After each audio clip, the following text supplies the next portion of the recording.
এদিকে সচিবালয়ে অগ্নিকাণ্ডের ঘটনায় গঠিত তদন্ত কমিটির প্রাথমিক প্রতিবেদন আগামী 3 দিনের মধ্যে প্রকাশ করা হবে বলে জানিয়েছেন বন পরিবেশ বিষয়ক উপদেষ্টা রেজওয়ানা হাসান। এছাড়া বিগত দিনের বেশ কিছু নথি দুর্নীতির নথি আগুনে পুড়ে গেছে বলে জানিয়েছেন এলজিইডি উপদেষ্টা আসিফ মাহমুদ। সন্ধ্যায় রাজধানী ফরেন সার্ভিস একাডেমিতে ব্রিফিংয়ে কথা জানান তারা। মইদুল ইসলামের রিপোর্ট।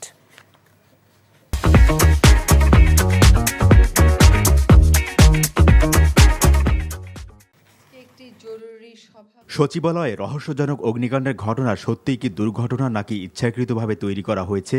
সাধারণ মানুষের এমন প্রশ্নের উত্তর দিতেই ডাকা হয় এই সংবাদ সম্মেলন, যেখানে সরকারের 3 উপদেষ্টা তুলে ধরেন অগ্নিকাণ্ডের ঘটনা নিয়ে পরবর্তী পদক্ষেপের কথা। জানানো হয় ওই ঘটনায় গঠিত তদন্ত রিপোর্ট প্রাথমিকভাবে প্রকাশ করা হবে 3 দিনের মধ্যে। 3 দিনের মধ্যে প্রাথমিক প্রতিবেদন তারা দেবেন। আমরা ওখানে অফিস করি, এটা তো আমাদেরও নিরাপত্তার বিষয়, রাষ্ট্রীয় গুরুত্বপূর্ণ নথির বিষয়। ফলে 3 দিনের মধ্যে তাদেরকে একটা প্রাথমিক রিপোর্ট দিতে বলা হয়েছে। তারা যখন তাদের রিপোর্ট চূড়ান্ত করবেন, আপনারা নিশ্চিত জেনে রাখেন সেই চূড়ান্ত রিপোর্টের কপি আপনারা এবার সবাই পাবেন। সংবাদ সম্মেলনে জানানো হয় আগুনের ঘটনায় পুড়ে গেছে 5টি মন্ত্রণালয়ের গুরুত্বপূর্ণ বেশ কিছু কাগজপত্র, যেখানে রয়েছে বিগত দিনের তদন্তে থাকা দুর্নীতির অনেক ঘটনার চাঞ্চল্যকর নথিপত্র।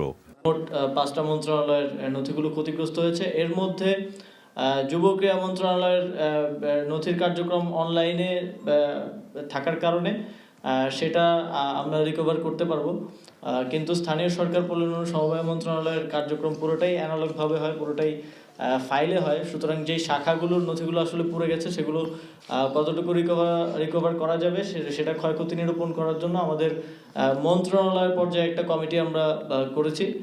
সেই কমিটি কাজ করে একটা রিপোর্ট প্রদান করলে আমরা বুঝতে পারবো যে আসলে আমাদের কি পরিমাণ ক্ষয়ক্ষতি হয়েছে, কোনটা রিকভারেবল আর কোনটা রিকভারেবল না। ব্রিফিংয়ে বলা হয় আওয়ামী লীগ সরকার ডিজিটাল বাংলাদেশ ও স্মার্ট বাংলাদেশ বলে যেসব কথা মানুষের কাছে উপস্থাপন করত তা যে কতটা অসত্য ছিল সেটাই ফুটে উঠেছে সচিবালয়ের আগুনের ঘটনায়। এই আগুনের ঘটনার পরে আমরা দেখলাম যে আসলে যে ডিজিটাল বাংলাদেশ, ডিজিটালাইজেশন, এইগুলোর খুব সফল কিন্তু খুব সুফল কিন্তু আমরা কোনো মন্ত্রণালয়ই পাচ্ছি না। নামকাওয়াস্তে একজন কর্মকর্তা, নামকাওয়াস্তে একটু প্রযুক্তি, কিন্তু ডিজিটালাইজেশন বলতে যেটা বুঝায় সেটার কিন্তু কোনো সুফল এই অগ্নিকাণ্ডের ঘটনার পরে আমরা আসলে পাচ্ছি না। এছাড়া পুড়ে যাওয়া 5টি মন্ত্রণালয়ের কাজ সচল রাখতে বিকল্প ব্যবস্থা গ্রহণ করা হয়েছে বলেও সংবাদ সম্মেলনে জানানো হয়। মইদুল ইসলাম, এনটিভি নিউজ, ঢাকা।